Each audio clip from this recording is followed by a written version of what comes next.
Hello and welcome to one and all. In today's class, we will see about the nature and scope of economics. That is the next topic in your first unit. See, with the publication of Adam Smith's Wealth of Definitions, we are able to, the outline of the subject economics could be framed. Okay, as a separate subject, the outline of economics can be framed with the publication of the book by Adam Smith, and also with the inputs made by the other economists like Marshall, Robinson, and all. It was possible to frame the subject matter of economics, what economics is going to study, what are all the topics that can be covered under the subject economics. So basically, the subject matter of economics could be framed based on all the definition put forth by all these economists. Okay, so that's what we are going to see today now, the nature and scope of economics. Okay, now first let me start with the what is the meaning of nature of economics. Means what? I mean, the nature of economics, whether economic, there are two divisions, whether economics is a science or is it an art. So, is it a science or is it a art? Okay, so we have to decide about in what category economics can be grouped under. Now, before proceeding with that, let me explain to you what is the meaning of a science and what is the meaning of an art. So, science is something, any subject, which is just putting the facts as it is, which is just telling about the principles, and, or in other words, if it is just pointing out the cause and effect relationship. If any subject is just mentioning about the cause and effect relationship and the facts as it is, then that subject is called as a science. Okay. Now, art is something you are just putting the whatever the knowledge we have gained out of science, that is the cause and effect relationship, whatever the knowledge we have gained based on the principles of science, that putting that knowledge in actual use or practice. Or it is not only saying this is because of this cause, this is the effect. It is not only saying that, it is also something more than the cause and effect relationship. So putting it into actual use or practical application to science is an art, making it more useful in the practical world. Whatever the knowledge we have gained out of science principles, if we are putting it into more usefulness in the daily day-to-day practice, then that subject can be turned into an art. So in this way, we will check out whether economics can be called as a science, or whether economics can be called as an art, or whether economics can be called both as a science as well as an art. Okay. So now, if you say economics as a science, as I mentioned to you, science is nothing but it's just mentioning about the cause and effect relationship. Okay, so there are certain economic laws are there. The subject you will come across, there are certain laws of economic. There's like you have the physical law. There are also certain laws of economics. So one example I can give you is, there is some famous law called as the law of demand. So the law of demand, it says that if the price of the commodity increases, then automatically the demand for the commodity decreases. Alternatively, there is another law, law of supply. I'm just giving you some examples. There are so many laws in economics, so I'm just giving you one or two examples. Okay, so there is another law, that is the law of supply. It is just the opposite. If the price of the commodity increases, then automatically the supply of the commodity will also increase. So now what is happening here? So now price, the rise in price happens to be the cause. Here, the here also the rise in price happens to be the cause. Now, the fall in demand is the effect. In the same way, the rise in supply happens to be the effect. Okay. So now we are explaining what is the cause and what is the effect. So in this way, we are just putting the fact because of the rise in the commodity, price of the commodity, the demand for the commodity decreased. Because of the rise in the price of this particular commodity, the sales, the supply of this commodity has increased. So you are just openly you're putting on what is the cause and what is the effect. We are able to put the cause as well as the effect, just like the physical laws. So in this way, economics can be called as a science, or in other words, I'll give you one macro level. I'll give you one more example. Because of overpopulation, due to overpopulation leads to poverty in a country. So now overpopulation is the cause and poverty happens to be the effect. Okay, this is at the country level or at the macro level. So because of the overpopulation, the country is under poverty. So this is the cause and the effect. Now here there can be a solution provided here, isn't it? So in all these cases, economics can be considered as a science. But in this case, you can also provide some kind of solution. What he see in the latter one, what solution you can provide? So in order to control the poverty, so to control or reduce the poverty in the country, the government has to take measures to control the overpopulation. So to control or reduce the poverty, the population of the country should be controlled. So you are able to provide the suggestion also. So the cause and effect, you are putting it into practical use by taking measures to control the overpopulation. The poverty in the country can be controlled. So in that way, economics can also be termed as a art. It is not really just putting the facts as it is putting the fact into practical use, practical application, as well as it is also providing the suggestions also. So reduce the poverty, population should be controlled. Okay, so in this case also, see, I mentioned to you, in the because of the rise in price, the supply is increasing. Or here, the first case, because of the rise in price, the demand for the commodity is decreased. So automatically it follows that if the seller, in this case especially, if the seller wants to uh, decrease the increase the sales of the commodity, so here the demand has decreased, isn't it? So when the demand has decreased, so what the seller has to do, he has to decrease the price of the commodity. So if he decreases the price, automatically the demand for the commodity will be more, and the sales of the commodity will be increased. So in this way, economics can be considered both as science as well as an art. Hope all of you understand. So economics can neither be called completely as a science. So economics is, finally the conclusion is, economics is both a science as well as an art. So now this is the nature of economics. Okay, so we have concluded that economics is both a science as well as an art. Now coming to what is the scope of economics.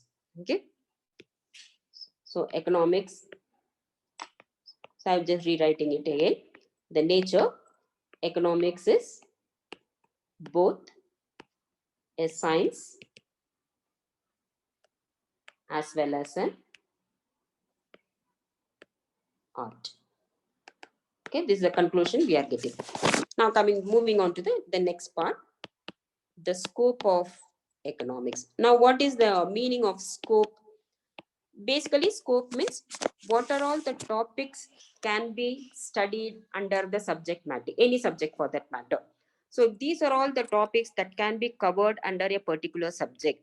Then you say that is the scope of that particular subject. So for example, if you take economics, anything related to finance or money can be covered under the subject economics. See, they can't be covered under zoology or botany or physics or chemistry, isn't it? So whatever the problems or challenges or anything related to finance or money or development, all those topics can be covered under the subject matter of economics. Okay, so what all we can study under the subject economics? So that's what it means, the scope of economics. Okay, so the scope of economics, it was divided into two parts. One is the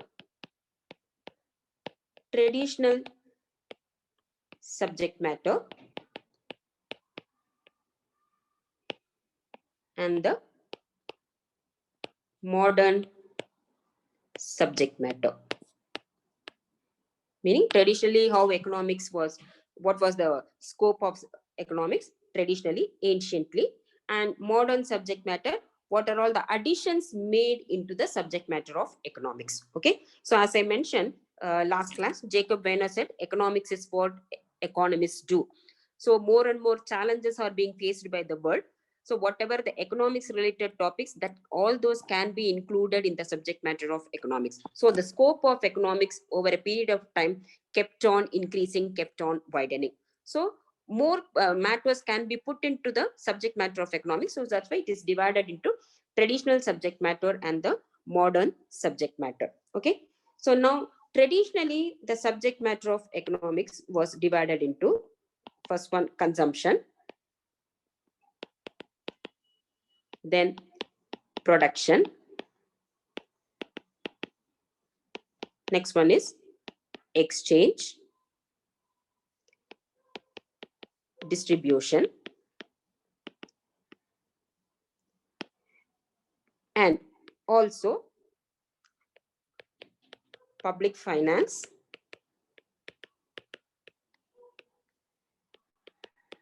income, employment,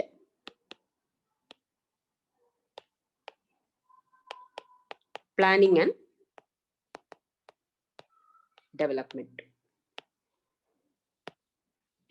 So traditionally, this was the divided into, these are all the categories. Okay, so the same thing, the modern subject matter is categorizing it into two parts. One is the microeconomics and another one is the macroeconomics. Okay, so all the A to D here, all these parts, consumption, production, exchange, and distribution.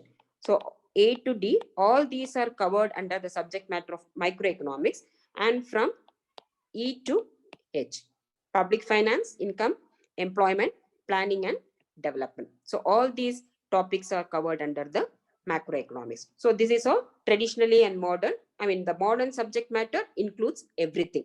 Okay, but only thing is it is made a more firm categorization, dividing it into microeconomics and macroeconomics. That is the only difference. Now let us check out what are all the topics that can be covered in each one of these. Consumption, what we are going to study; production, what we are going to study; in income, what we are going to study, etc. Okay, so the first one is consumption. Now what is the meaning of consumption? See, you are purchasing a chocolate and eating it basically. So what action is involved in it? There is an action involved in here, isn't it? The act of consuming the chocolate, the act of eating the chocolate. Okay, so that is what is known as consumption. That means consumption is using the final. So chocolate is a final good. You are directly you are consuming it, isn't it? So using the final goods, or it can be services. So if you are listening to my teaching now, that is a service. You are directly it is reaching you, isn't it? So using the final goods and or services, this act is known as consumption. Okay, so when you are consuming, what you are doing, it is called as destruction of utility. So you are using up, isn't it? Utility means for the time being its usefulness. Okay, So when you're, because you're using it, you're consuming it. So that means you are destroying the utility. You cannot consume the same chocolate again. You can consume another chocolate, but you cannot consume the same chocolate again, isn't it? Because you have already consumed. So when you're, the act of consumption is your destruction of utility. So this is what the act of using the final good. Simply put it, when you're consuming, using the particular commodity or service, that is what is known as consumption. So now what all we are going to study in this topic consumption, we will study there are several laws of consumption. Economics is providing certain laws for the consumer which will enable him to get that maximum satisfaction, which will guide him, which will guide them. Some formula is provided. Based on these laws, if the consumer allots the resources, he will get the maximum satisfaction. So those laws of consumption are covered under the subject, under the topic consumption. Okay. Now consumption directly leads to, if any commodity has to be consumed by the consumer, it has to be manufactured, isn't it? So consumption directly leads to the next topic, the next subject matter, that is production. So production, basically we all know that manufacturing. So how a commodity is being manufactured, I mean, what do we exactly, what is the process of that manufacturing? For example, I can say that manufacturing, you take a log of wood. The wood can be, from this wood, it is converted into a table or bench or chair, isn't it? Okay.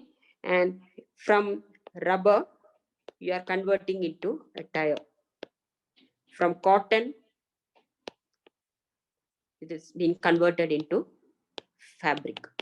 This is some examples. So these are all the, this is what is happening in the production, or what we commonly call it as manufacturing. So now what exactly we are doing here? Wood is, this is a raw material. Wood is a raw material. All these are raw materials. Rubber is a raw material. Cotton is a raw material. And all these side, whatever I have written on the right hand side, they all happen to be the final goods, isn't it? So from the raw material, it is being converted into final good. This is what is happening in the production process, which is also known as the manufacturing. So from this, what we are understanding, production means conversion of raw materials. We are converting the raw material into finished product. Wood is being converted into table, isn't it? So the conversion of raw materials into finished product. So this is what is known as production. And now when we are wood, in the form of wood, it is not that much useful to us. But if the same wood is so if the same wood is converted into bench or table, so then it's becoming useful to us. If the cotton is converted into fabric, then it is becoming useful to us, isn't it? So what we are doing, by converting the raw material into finished goods, what we are doing is creating utility. Here consumption is destruction of utility. Alternatively, production is creation of utility. So you are creating some kind of utility to the particular raw material. Creation of utility, it is becoming more useful to the consumer for direct consumption. So that is what is known as production. Okay.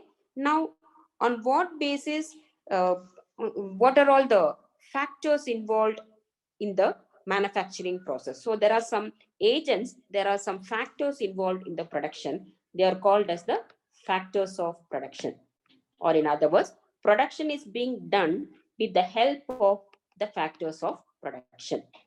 So basically, what all you need to produce a commodity, you need the raw material, isn't it? We need the area, place to be constructing the factory or whatever.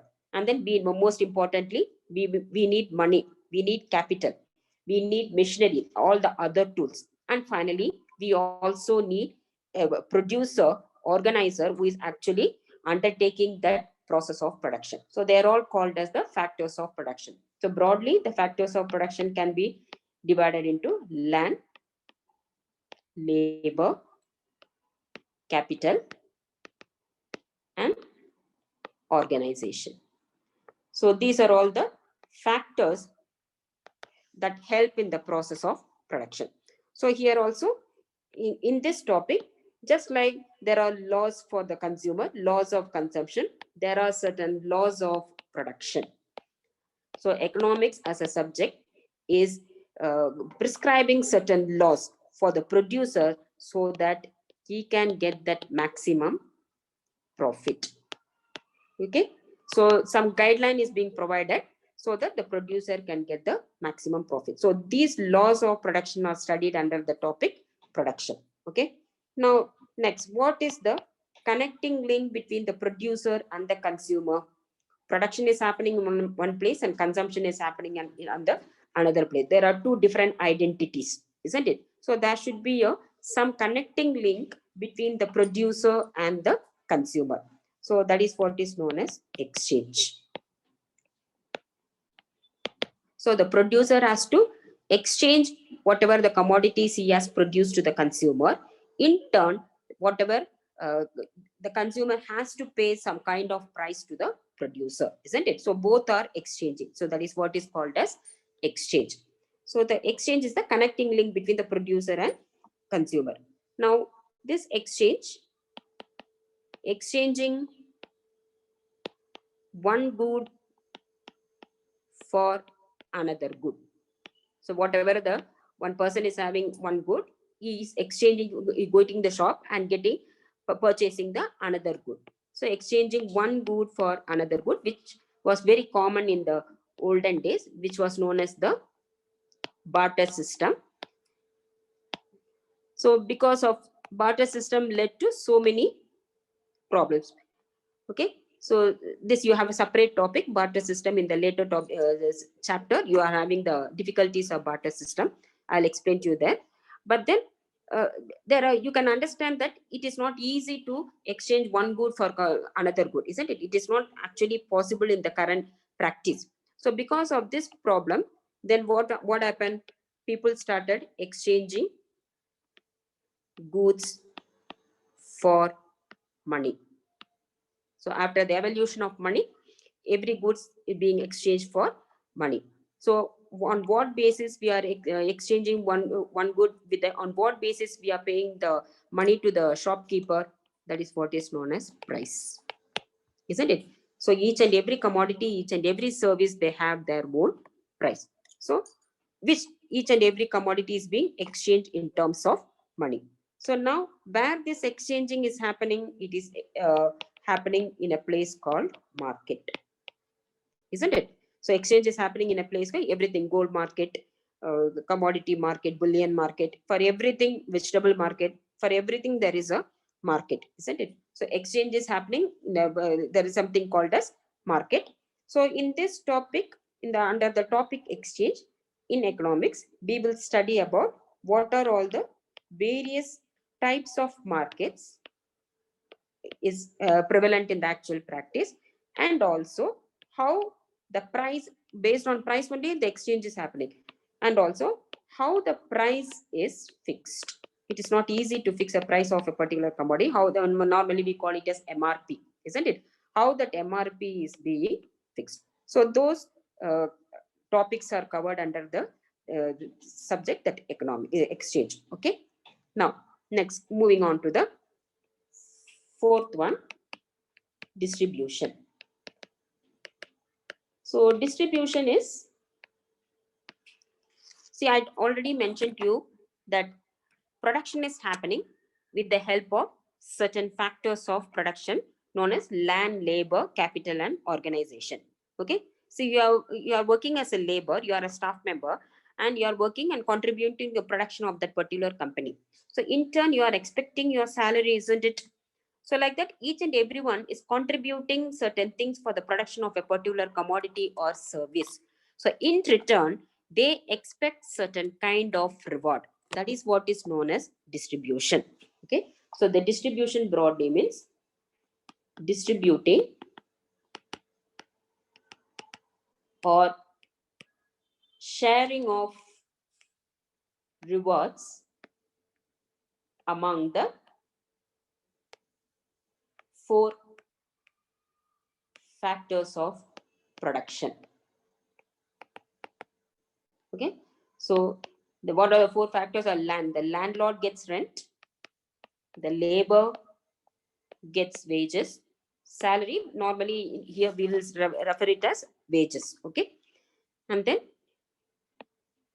the capital, the investor, he gets interest, and finally the person who is organizing everything, that is the producer or the organizer, he gets whatever is left over is his profit.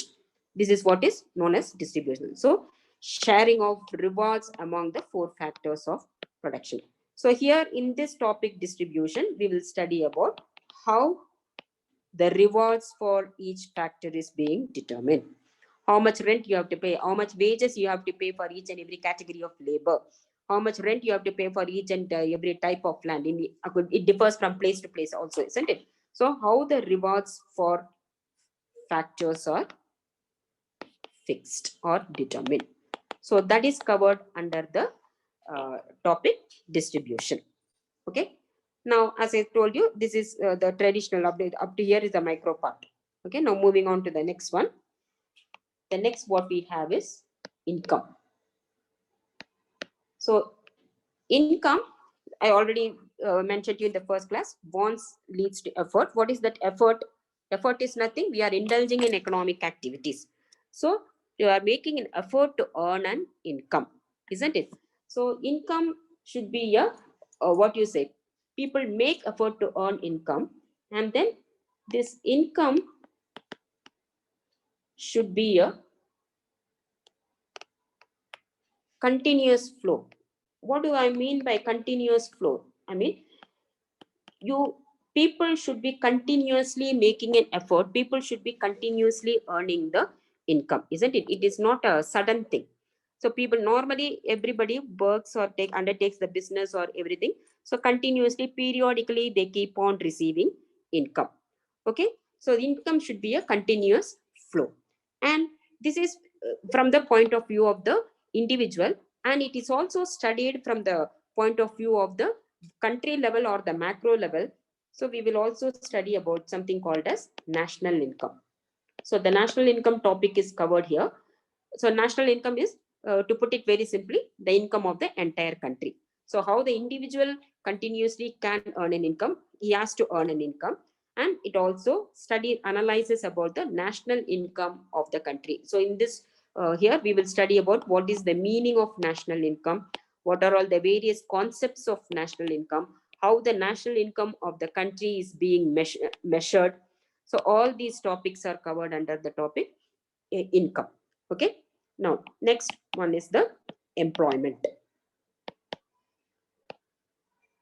So, employment, it is, we all know, employment, it is very difficult to get that something called as full employment. If all the resources are completely employed, land, labor, capital, and organization, if all the resources are completely employed, that is what is known as full employment. And we all know that it is very, very difficult. So, if there is full employment is not there in a country, automatically that means there is unemployment in the country.